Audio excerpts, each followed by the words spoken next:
अपना लीला टाउन ने लोको, अपना लीला टाउन। ना वो लस्सी ना वो चाटी ना मक्खन दे पेड़े, खंड ते पत्ती दाए रौला चाह दे झगड़े जेड़े। ना गंदलां दा साग पकीवे ना वो मक्खन मलाइयां, अपने लीला टाउन दे अंदर बर्गर मौजां लाइयां। ना वो पिंड रमजान दरिया, ना रहियां कौडी ना खेडां, ना दंगल ना लम्मी कौडी ना दांदां दी दौड़। सारे मेले ठेले यारो लोकां दिते छोड़। फजरी वेले जट नहीं टुरदे लै दांदां दी जोड़ी, ताइयां ते हुण रिज़्क अंदर बरकत रह गई थोड़ी।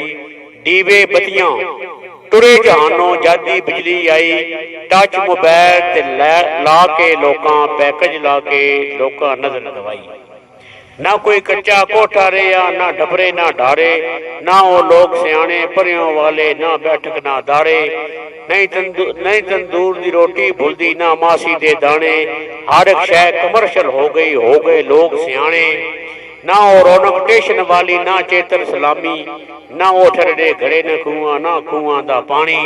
ना वो आबू कणकां वाले ना छोले दियां होलां, गुमसुम चुप हैरान खलोता की आखां की बोलां। अपना लीला टाउन है लोको, अपना लीला टाउन। ना कोई चिपड़ डेले खावे ना लोनुक चौलेरी, सारी दुनिया मॉडर्न हो गई हथों हथ अगेरी। सब नू नफसो नफसी पै गई की तेरी की मेरी।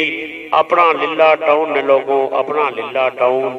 ना हुण बोर ते चिड़ियां बोलन ना तोते ना कां, तितरा ते हुड़ियाला ने भी छड़ दिती ये थां।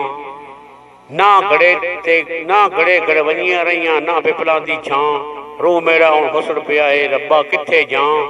ना रौंडस ना गुलियां डंडे ना वो छुपन छपाई, ना खेडां बुल गईयां सारे क्रिकेट अंत मचाई। अपना लीला टाउन ने लोगो, अपना लीला टाउन, अपना लीला टाउन ने लोगो, अपना लीला टाउन।